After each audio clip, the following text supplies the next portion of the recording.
एक पिता अपनी बेटी से बड़े प्यार से बातें कर रहा था। उसे अपनी मीठी बातों में उलझाए हुए था। बेटी के चेहरे पर सुकून था। उसे जरा भी भनक नहीं थी कि मौत उसके ठीक पीछे खड़ी है। अचानक उसकी माँ खामोशी से पीछे आई और बिना किसी हिचकिचाहट के बेटी के ऊपर केरोसिन उड़ेल दिया। इससे पहले कि वो खौफदा मासूम कुछ समझ पाती कि उसके अपने ही जन्मदाता ये क्या कर रहे हैं, पिता ने कांपते हाथों से माचिस निकाली। एक जलती हुई तीली और उस लड़की की दर्दनाक चीख ने पूरे घर का सन्नाटा चीर दिया। दूसरी ओर रात का अंधेरा गहरा रहा और एक आदमी थका हारा अपने काम से घर लौट रहा। अचानक उसे लगा जैसे कोई परछाई उसका पीछा कर रही है। उसने घबराकर पीछे मुड़कर देखा, लेकिन वहां सिर्फ खौफनाक सन्नाटा था। डर उसके दिल में घर कर गया और उसकी चाल तेज हो गई। घबराहट और खौफ के मारे वह शहर की अंधेरी और तंग गलियों में भागने लगा। तभी गली के उस पार उसे एक महिला खड़ी दिखाई दी। इससे पहले कि वह कुछ सोच पाता, महिला तेजी से उसके पास आई और एक धारदार चाकू से उस पर ताबड़तोड़ वार कर दिए। चंद पलों में ही उस आदमी की सांसें थम गई। शहर की हवाओं में अब सिर्फ मौत की गंध थी। एक के बाद एक हो रही इन रहस्यमयी हत्याओं ने पूरे शहर में दहशत फैला दी थी। पुलिस दिन रात एक साइको किलर की तलाश में खाक छान रही थी, लेकिन उनके हाथ पूरी तरह खाली। कातिल इतना शातिर था कि उसने कोई सुराग नहीं छोड़ा था। सबसे उलझाने वाली बात यह थी कि मरने वालों का आपस में कोई कनेक्शन नहीं था। हर कत्ल एक अनसुलझी पहेली था। इसी खौफनाक माहौल के बीच एक लड़की आधी रात को अचानक अपने बिस्तर से उठती है। वह खामोशी से चलकर आईने के सामने खड़ी हो जाती है। उसकी आंखों में एक अजीब सी शून्यता है। वह काफी देर तक बिना पलक झपकाए खुद को निहारती रहती है और फिर उसी रहस्यमयी खामोशी के साथ वापस जाकर सो जाती है। उसका यह अजीब और सुन्न कर देने वाला बर्ताव किसी गहरे और खौफनाक राज की तरफ इशारा कर रहा था। इधर रात की ड्यूटी खत्म करके दो पुलिस वाले अपनी बाइक से घर लौट रहे थे। सुनसान सड़क पर उन्हें भी वही खौफ महसूस हुआ, जैसे कोई साए की तरह उनका पीछा कर रहा हो। लेकिन पीछे मुड़ने पर सड़क वीरान ही मिली। शक दूर करने के लिए वे एक सुनसान जगह पर रुके। तभी उनकी नजर एक छोटे बच्चे पर पड़ी जो अंधेरे में अपने हाथों में कुछ छिपाए खड़ा था। जैसे ही एक पुलिस वाला उसके पास पहुंचा, उस मासूम दिखने वाले बच्चे ने अचानक उस पर जानलेवा हमला कर दिया। अपने साथी को बचाने के लिए दूसरा पुलिस वाला तुरंत बाइक से कूदा, लेकिन तभी पीछे से एक शख्स ने आकर उसके सिर पर जोरदार वार कर दिया। इससे पहले कि वे दोनों पुलिस वाले कुछ समझ पाते या संभलते, अंधेरे से बहुत सारे लड़के निकल आए और उन दोनों पर पत्थरों की बारिश कर दी। रात का अंधेरा फिर लौट आया था और वही लड़की एक बार फिर किसी सम्मोहन में शीशे के सामने खड़ी थी। लेकिन इस बार सन्नाटा एक अजीब और डरावनी आवाज से टूट गया। यह आवाज घर की एक पुरानी अलमारी के अंदर से आ रही थी। पूरे घर के लोगों की नींद उड़ गई। सबके चेहरों पर खौफ था कि आखिर उस बंद अलमारी के अंदर क्या हो सकता है। कांपते हाथों से जब उन्होंने अलमारी का दरवाजा खोला तो उनके होश उड़ गए। अंदर कोई और नहीं बल्कि उनकी अपनी बेटी दुबक कर बैठी थी। वह बुरी तरह कांप रही थी और उसकी आंखों में खौफ का समंदर था। किसी की समझ में नहीं आ रहा था कि आखिर वह अलमारी के अंदर पहुंची कैसे और उसे यह क्या अजीब सी बीमारी लग गई है। अगले दिन थोड़ी राहत पाने के लिए वह अपने बॉयफ्रेंड के साथ एक शांत तालाब के किनारे गई, लेकिन उसका खौफ वहां भी उसका पीछा कर रहा था। अचानक उसे लगा जैसे पानी और जमीन में से अनगिनत डरावने हाथ निकल रहे हैं और उसकी ओर बढ़ रहे हैं। वह हाथ उसे अपनी ओर खींचना चाहते थे, मानो उसे किसी अंधेरी दुनिया में घसीट ले जाएंगे। वह डर के मारे तड़पते हुए चीखना चाहती थी, लेकिन खौफ के मारे उसकी आवाज हलक में ही घुट कर रह गई। उसका बॉयफ्रेंड इस बात से बेखबर था कि गौरी के दिमाग में कैसा खौफनाक मंजर चल रहा है। हर ढलती रात के साथ लड़की का यह पागलपन बढ़ता जा रहा था। उसका दिमाग हकीकत और भ्रम के बीच का फर्क भूलता जा रहा था। बेटी की इस बिगड़ती हालत से परेशान होकर पिता उसे एक डॉक्टर के पास ले गए, लेकिन वहां का नजारा ही कुछ और था। पिता अपने दर्द और बेटी की अजीबो गरीब हरकतों के बारे में मिन्नतें कर रहा था, लेकिन उस डॉक्टर का ध्यान मरीज पर था ही नहीं। वह एक नंबर का अय्याश और थरकी इंसान था जिसकी नजरें सिर्फ वहां खड़ी नर्स पर टिकी थी। नर्स भी उसे अजीबो गरीब इशारे कर रही थी और डॉक्टर पिता की बातों को पूरी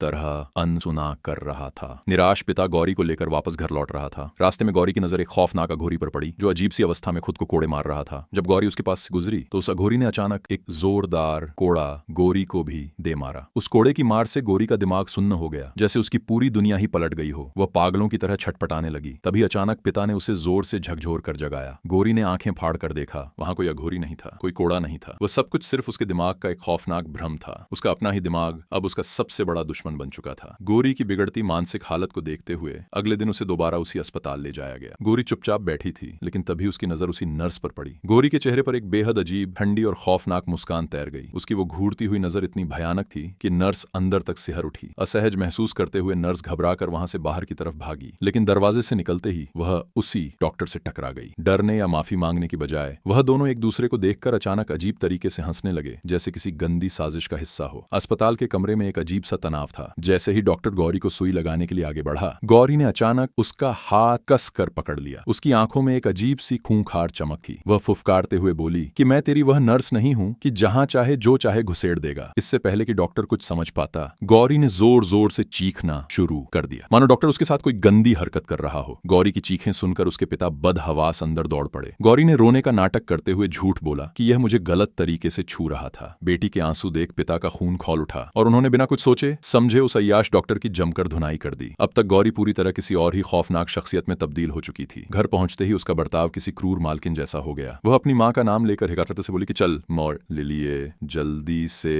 चाय लेकर आ। लड़की की दादी और माँ ये देखकर सन्न रह गई। तभी पिता वहां आ पहुंचे, लेकिन गौरी बेखौफ उनके सामने ही अपनी माँ को भद्दी गालियां देने लगी। हालात बेकाबू होते देख पिता ने उसे जोर से झकझोरा। इस झटके से गौरी अचानक कांप उठी। उसकी आंखों की वह शैतानी चमक पल भर में गायब हो गई और उसकी जगह खौफ ने ले। दरअसल उस मासूम लड़की को खुद भी नहीं पता था कि उसके जिस्म और दिमाग पर किस खौफनाक साए का कब्जा हो रहा है। परेशान पिता अपने एक करीबी दोस्त के पास गया और उसे गौरी की खौफनाक हरकतों के बारे में बताया। दोस्त शंका जताने लगा कि कहीं इस पर किसी भूत प्रेत या ऊपरी साए का चक्कर तो नहीं। तभी अचानक वहां गौरी आदम की उसकी नजरें उस अंकल को चीर रही थीं। वह नफरत से चीखते हुए बोली कि मुझे सब पता है, थर की बुड्ढे हर रोज मुझे ही घूरता रहता है, बंद आंखों से मेरे ही गंदे सपने देखता है, तेरी सारी असलियत जानती हूं मैं। पिता ये सुनकर सन्न रह गए और उसे रोकने की कोशिश की, लेकिन गौरी के अंदर जैसे कोई आसुरी ताकत आ गई। वह उस बूढ़े पर झपट पड़ी और उसे बुरी तरह पीटने लगी। वह अंकल किसी तरह जान बचाकर वहां से भाग खड़ा हुआ। इस खौफनाक घटना के बाद हार मानकर गौरी के मम्मी पापा उसे एक तांत्रिक के पास ले गए, लेकिन तांत्रिक के पास पहुंचते ही हालात और बिगड़ गए। तांत्रिक ने बिना कुछ देखे सुने इलाज के नाम पर गौरी को चप्पलों से पीटना शुरू कर दिया। अपनी बेटी को इस तरह पीटता देख पिता का सब्र टूट गया। उन्होंने तांत्रिक को रोका, लेकिन जब वह ढोंगी नहीं माना तो पिता उसे गालियां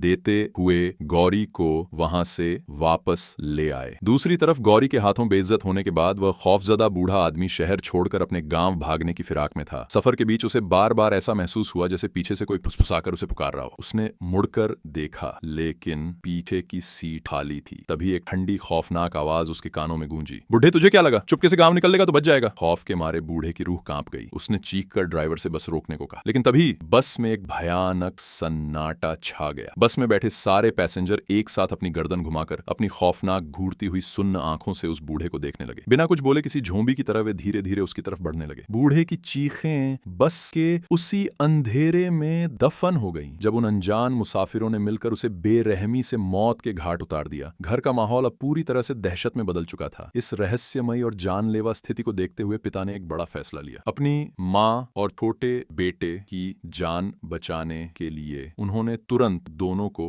गांव रवाना कर दिया। उसी रात गौरी का बॉयफ्रेंड अपने घर में अकेला था और आराम से टीवी पर क्रिकेट मैच देख रहा था। अचानक पूरे घर की बत्ती गुल हो गई और घना अंधेरा छा गया। सन्नाटे में उसे अपने आसपास कुछ अजीब सी आहटें और फुसफुसाहटें सुनाई देने लगी। उसने घबराकर मोबाइल की टॉर्च जलाई। रोशनी की किरण जैसे ही सामने पड़ी उसके होश उड़ गए। सामने सफेद कपड़ों में एक लड़की खड़ी थी जिसका चेहरा बालों से ढका था। डर के मारे उसकी चीख निकल गई थी। इस खौफनाक लुका छिपी में वह अंधाधुंध दौड़ रहा था कि तभी उसका पैर किसी भारी चीज से टकराया। वह मुंह के बल जमीन पर गिरा और वहां पड़ी एक नुकीली लोहे की कील सीधे उसके गले के आर पार हो गई। अगले दिन हताश पिता गौरी को लेकर एक जाने माने साइकेट्रिस्ट के पास पहुंचे। डॉक्टर ने गौरी को एक कुर्सी पर बैठाया और उसकी आंखों में एक छोटी टॉर्च की रोशनी डालकर उसे हिप्नोटाइज करने की कोशिश की। गहरी नींद जैसी अवस्था में जाते ही डॉक्टर ने पूछा कि कौन हो तुम।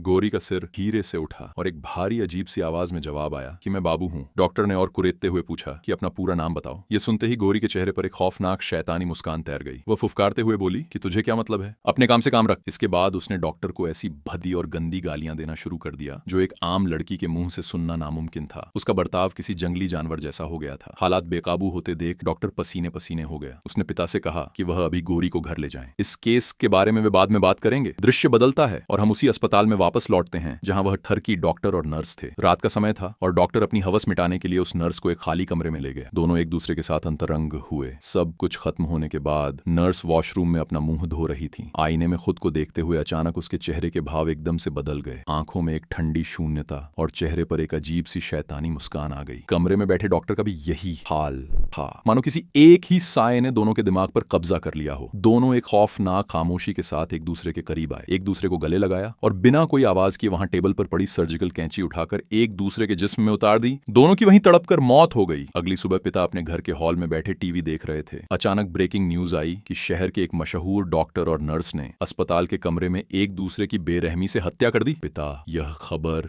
देकर सन्न रह गए। तभी पीछे से गौरी की ठंडी आवाज आई कि मैंने ही उन्हें मारा है? पिता ने झटके से पीछे मुड़कर देखा। गौरी के चेहरे पर कोई शिकन नहीं थी। वो आगे बोली कि सिर्फ उन दोनों को ही नहीं, मैंने 6 और लोगों को भी मारा है। यह सुनकर गौरी के मम्मी पापा के पैरों तले जमीन खिसक गई। उनके सामने उनकी अपनी बेटी एक सीरियल किलर की तरह खड़ी थी। अब पिता से और नहीं सहा गया। वह सीधा पुलिस स्टेशन भागे और इंस्पेक्टर के केबिन में जाकर हाँफते हुए बोले कि मुझे पता है कि इस शहर में यह रहस्यमयी हत्याएं कौन कर रहा है। वह मेरी अपनी बेटी है। उसके अंदर किसी शैतानी आत्मा का साया है जो यह सब करवा रहा है। इंस्पेक्टर ने उन्हें ऊपर से नीचे तक देखा और एक पागल समझकर हवलदारों को आदेश दिया कि इस पागल को धक्के मारकर बाहर निकालो। जैसे ही पुलिस वाले उन्हें बाहर घसीटने लगे, पिता ने चीखते हुए कुछ ऐसी बातें और हत्या के ऐसे खौफनाक तरीके बताए जो सिर्फ कातिल या पुलिस को ही पता थे। यह वह सीक्रेट जानकारी थी जो पुलिस ने मीडिया तक से छिपा कर रखी थी। यह सुनते ही इंस्पेक्टर के होश उड़ गए। उसने तुरंत हवलदारों को रोका और कहा कि इन्हें वापस अंदर लेकर आओ। इंस्पेक्टर अब अपनी कुर्सी से उठ चुका था और उसके चेहरे पर अब एक खौफ और हैरानी का मिलाजुला भाव था। इंस्पेक्टर तहकीकात के लिए गौरी के घर पहुंचता है। जैसे ही उसकी नजर गौरी पर पड़ती है, गौरी के चेहरे पर एक शैतानी और जानी पहचानी मुस्कान आ जाती है। वह भारी और खुरदरी आवाज में कहती है कि आखिरकार आ ही गया तू। इंस्पेक्टर झल्लाते हुए कहता है कि तुझे क्या मतलब, तू मुझे जानती भी है। तभी गौरी के अंदर बैठी आत्मा एक खौफनाक ठहाका लगाती है। अरे मैं बाबू हूँ बाबू, इतनी जल्दी भूल गया तू मुझे। कोई बात नहीं मुन्ना, मैं याद दिला देता हूँ। याद है वो बारिश की रात, तूने ही तो मुझे जंगल में भागने को कहा था और जब मैं जान बचाकर भागा तो तूने मेरी पीठ में पीछे से गोलियां उतार दी थी। मेरा फर्जी एनकाउंटर करके अपनी छाती पर बहुत मेडल सजाए हैं ना तूने। अब कुछ याद आया या और तफसील से बताऊं? गौरी के मुंह से उस मुर्दे की बातें सुनकर इंस्पेक्टर के पैरों तले जमीन खिसक गई। खौफ के मारे उसका पूरा शरीर सुन्न पड़ गया। बिना एक पल गनवाए वह तुरंत अपनी गाड़ी में बैठा और वहां से अपनी जान बचाकर भाग खड़ा हुआ। पीछे से बाबू की आत्मा हंसती रही और बेचारे माता पिता अपनी बच्ची की यह दर्दनाक हालत देखकर खून के आंसू रो रहे थे। अगले दिन गौरी का इलाज कर रहा वही साइकेट्रिस्ट अस्पताल में अपनी बीमार मां से मिलने पहुंचा। वहां से निकलकर डॉक्टर सीधा गौरी को देखने उसके घर पहुंचा। जैसे ही उसने गौरी की नब्ज चेक करने के लिए उसका हाथ पकड़ा, गौरी ने अचानक आंखें खोली। लेकिन इस बार गौरी के मुंह से जो आवाज निकली उसने डॉक्टर की रूह कपा दी। वह आवाज हूबहू डॉक्टर की मां की थी। गौरी बिल्कुल उसकी मां के अंदाज में रोते हुए बोली कि मैं मरना नहीं चाहती, प्लीज मुझे बचा लो देबू। ये सुनते ही डॉक्टर के माथे पर पसीना आ गया। उसकी हवा टाइट हो गई और वह हाँफते हुए घर के बाहर भाग आया। अब तक उसे लग रहा था कि गौरी किसी दिमागी बीमारी की शिकार है, लेकिन अब उसे यकीन हो गया था कि यह कोई बीमारी नहीं बल्कि एक खौफनाक शैतानी साया है। तभी डॉक्टर के फोन की घंटी बजी। अस्पताल से खबर आई कि उसकी मां अब इस दुनिया में नहीं रही। डॉक्टर फफ कर रो पड़ा। उसे समझते देर नहीं लगी कि उस शैतान ने उसकी मां की भी जान ले ली है। उधर खौफजदा इंस्पेक्टर सीधा पुलिस कमिश्नर के केबिन में पहुंचा। उसने बदहवास होकर पूरी कहानी सुना डाली कि यह सारे मर्डर कोई और नहीं बाबू कर रहा है, वही बाबू जिसका एनकाउंटर करने का आर्डर आपने मुझे दिया था। उसकी आत्मा अब एक लड़की के शरीर में घुसकर हमसे बदला ले रही है। कमिश्नर ने अजीब नजरों से इंस्पेक्टर को देखा। उसने इंस्पेक्टर के मुंह के पास जाकर सूंघा, ये चेक करने के लिए कि कहीं वह शराब तो नहीं पीकर आया है। फिर वह जोर जोर से हंसने लगा। कमिश्नर ने लापरवाही से कहा कि मुझे पता है कि शहर में हो रहे इन लगातार मर्डर्स की वजह से पूरे डिपार्टमेंट में टेंशन का माहौल है। तुम बहुत ज्यादा स्ट्रेस में हो। भूतों की कहानियां मत गढ़ो, घर जाओ और कुछ दिन आराम करो। कमिश्नर की बातों से चिढ़ा और बाबू के खौफ से डरा हुआ इंस्पेक्टर जब घर पहुंचा तो वहां एक नई मुसीबत उसका इंतजार कर रही थी। उसकी पत्नी बिना हालात समझे उस पर शक करने लगी और बुरी तरह झगड़ने लगी कि सच सच बताओ, कौन है वह लड़की जिसके साथ तुम्हारा चक्कर चल रहा है? तुम उसी के पास से आ रहे हो ना? दिन भर के खौफ, स्ट्रेस और कमिश्नर की बेइज्जती से इंस्पेक्टर का दिमाग पहले ही फटने वाला था। पत्नी के इन तानों ने आग में घी का काम किया। गुस्से में इंस्पेक्टर अपना मानसिक संतुलन पूरी तरह खो बैठा। दोनों के बीच हाथापाई शुरू हो गई। यह झगड़ा इतना हिंसक हो गया कि उस अंधी झल्लाहट में इंस्पेक्टर के हाथों उसकी अपनी ही पत्नी की जान चली गई। अपनी ही पत्नी की बेरहमी से जान लेने के बाद किसी बेजान कठपुतली की तरह इंस्पेक्टर ने अपनी सर्विस रिवॉल्वर निकाली और धीरे धीरे अपने ही सिर पर तान दी। एक जोरदार धमाका हुआ, खून के छींटे उड़े और इंस्पेक्टर का खेल हमेशा के लिए खत्म हो गया। शहर के पुलिस कमिश्नर और वही साइकेट्रिस्ट एक शानदार स्विमिंग पूल के किनारे बैठे रिलैक्स कर रहे थे। असल में दोनों बहुत अच्छे दोस्त थे। कमिश्नर ने अपनी ड्रिंक की चुस्की लेते हुए डॉक्टर से कहा कि मेरे एक होनहार इंस्पेक्टर का दिमाग फिर गया है, तुम्हें उसका इलाज करना होगा। कल मेरे पास आकर भूत प्रेत की बेसिर पैर की बातें कर रहा था कि किसी बाबू नाम के साइको किलर की आत्मा एक लड़की में घुस गई है और वही शहर में सारे खून कर रही है। ये सुनते ही डॉक्टर के माथे पर पसीना आ गया। इससे पहले कि वो कुछ बोल पाता,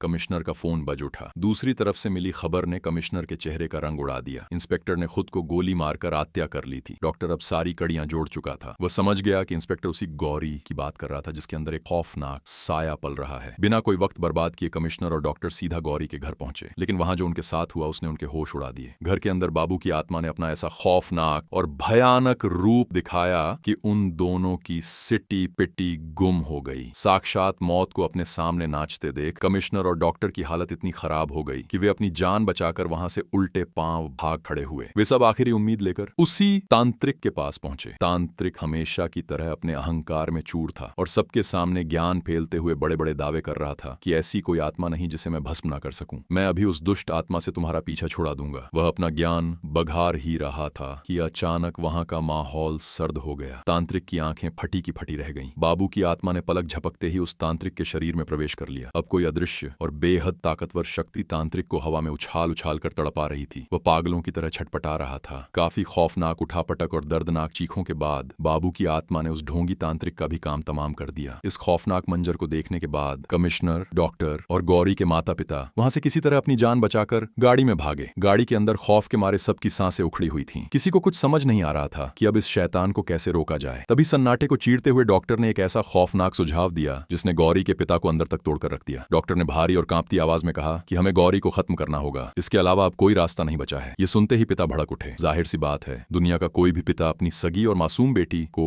ऐसे ही मौत के घाट कैसे उतार सकता है। उन्होंने इस पागलपन से साफ इनकार कर दिया, लेकिन डॉक्टर ने उन्हें हकीकत का कड़वा आईना दिखाते हुए कहा कि समझने की कोशिश कीजिए। इस केस में ना पुलिस कुछ कर पा रही है, ना ही कोई डॉक्टर काम आ रहा है, और अभी अभी आपके सामने उस तांत्रिक की जो खौफनाक मौत हुई है वो इस बात का सबूत है कि बाबू को रोकना अब इंसानों के बस की बात नहीं है। अगर वह लड़की जिंदा रही तो बाबू लाशों के ढेर लगा देगा। कमिश्नर ने गौरी के पिता के कंधे पर हाथ रखते हुए एक कड़वी सच्चाई सामने रखी कि अगर हम ये बात बाहर किसी को बताएंगे तो दुनिया हमें ही पागल कहेगी। वो साइको किलर बाबू इसी तरह एक एक करके मासूमों की जान लेता रहेगा। न जाने और कितने घर उजड़ेंगे। कुल मिलाकर कमिश्नर और डॉक्टर उस बेबस पिता से उसकी अपनी ही बेटी का बलिदान मांग रहे थे। काफी कशमकश और आंसुओं के बाद आखिरकार गौरी के पिता को यह खौफनाक सच्चाई समझ आ ही गई कि हालात अब उनके हाथ से निकल चुके हैं। शायद उनकी असली गौरी तो बहुत पहले ही मर चुकी थी। अब उस शरीर में सिर्फ एक दानव का वास था। भारी मन और कांपती रूह के साथ गौरी के मम्मी पापा इस दर्दनाक काम को अंजाम देने के लिए तैयार हो गए। गौरी के मम्मी पापा भारी कदमों से घर लौटे। गौरी के अंदर बैठी आत्मा लगातार अजीबोगरीब और डरावनी बातें कर रही थी, जिससे घर का माहौल और भी खौफनाक हो गया था। तभी गौरी की मां चुपचाप एक बाल्टी लेकर आई और उसमें मिट्टी का तेल उड़ेलना शुरू किया। वह बस एक सही मौके की तलाश में थी। जैसे ही गौरी का ध्यान भटका, मां ने बिना कोई पल गवाए वह केरोसिन से भरी बाल्टी अपनी ही बेटी के ऊपर उड़ेल दी। इससे पहले कि गौरी कुछ समझ पाती कि यह क्या हुआ है, पिता ने अपने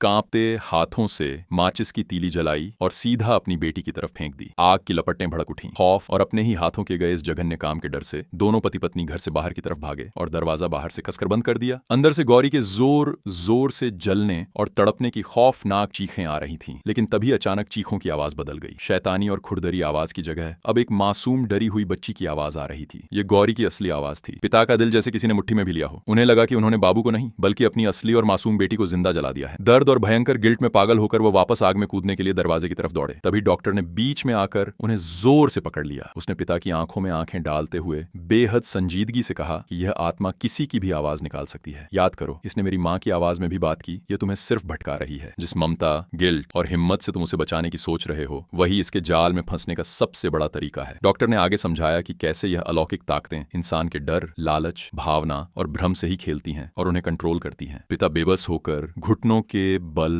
गिर पड़े और रोते हुए अपने घर को खाक होते हुए देखते रहे। इसी के साथ डर, शक, भ्रम और मौत से भरी इस खौफनाक कहानी का अंत होता है।